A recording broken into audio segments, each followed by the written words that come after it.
नमस्कार. आनंदगाथाच्या नवीन भागामध्ये आपल्या सगळ्यांचं स्वागत.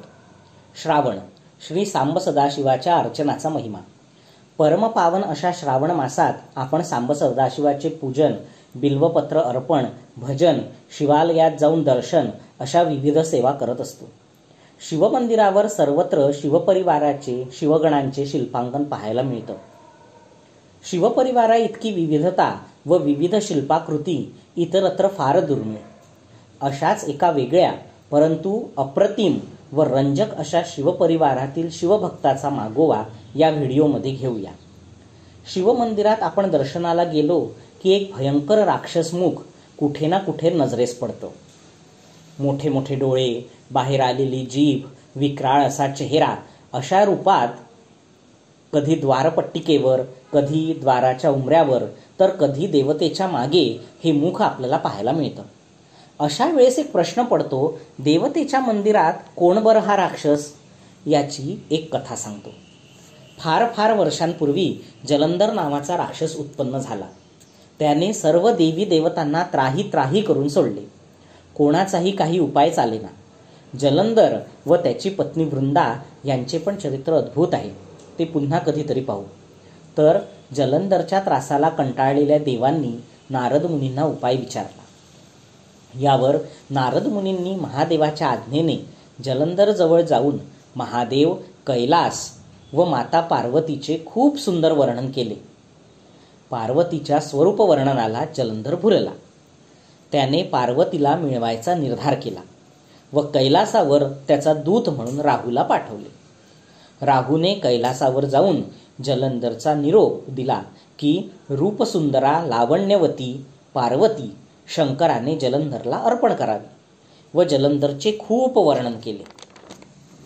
हे सर्व ऐकताना महादेवांना खूप राग आला व त्याच वेळेस शंकराच्या भ्रूमध्यातून म्हणजे दोन्ही भुवयांच्या मधून एक भयंकर असा पुरुष जन्मला, जो उंच, अक्राळ विक्राळ, प्रचंड लांब हात पाय असलेला असा होता.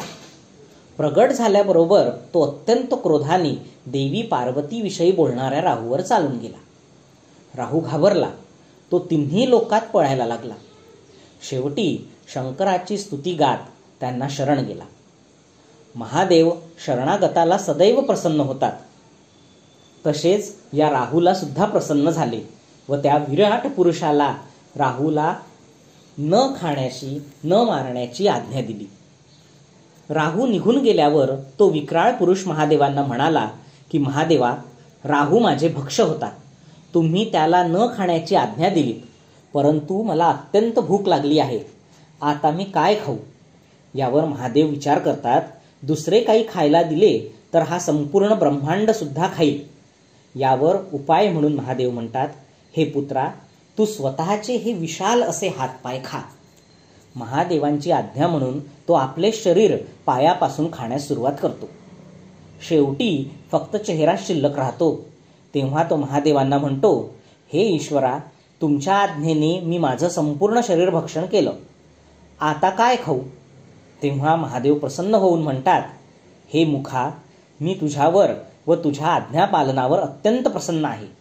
तुझ्या या आज्ञाधारकतेची कीर्ती अमर हो, म्हणून मी तुझ्या या मुखाचे नाव कीर्तिमुख ठेवतो व तुला वरदान देतो की तू महावीर होशील व दुष्टांसाठी महाभयंकर असा माझा महागण होऊन द्वारपाल म्हणून राहशील. तू मला अत्यंत प्रिय आहेस, त्यामुळे माझ्या दर्शना अगोदर तुझे दर्शन घेतल्या जाईल व तुझा आहार हा माझ्या भक्तांची पापे व दुष्कर्मे असतील. हे वरदान प्राप्त होताच कीर्तिमुख भगवान महादेवांचे द्वारपाल म्हणून राहू लागला. असा हा कीर्तिमुख स्थापत्यशास्त्राचा सुद्धा आवडीचा विषय. स्थपतींनी त्याला वेगवेगळ्या रूपात स्थापन केले. सहसा हे कीर्तिमुख मंदिराच्या उंबऱ्यावर विराजमान असते किंवा भक्तांवर त्याची नजर पडावी अशा ठिकाणी त्याची रचना केलेली असते. महादेवाआधी याचे दर्शन व्हावे किंवा याचे दर्शन घ्यावे म्हणून तर मंदिरात प्रवेश करताना आपण उंबऱ्याला नमस्कार करून आत प्रवेश करत नसू. मला तरी हा तर्क योग्य वाटतो. आपले मत कमेंट्समध्ये नक्की कळवा. असा हा कीर्तिमुख आपण मंदिरात गेल्यावर आवर्जून लक्षपूर्वक पाहावा व विलक्षण अनुभव घ्यावा. कुठे विशेष कीर्तिमुख आढळल्यास नक्की कळवा. धन्यवाद. हा व्हिडिओ आपल्याला आवडल्यास लाईक, सबस्क्राईब आणि शेअर अवश्य करा. धन्यवाद.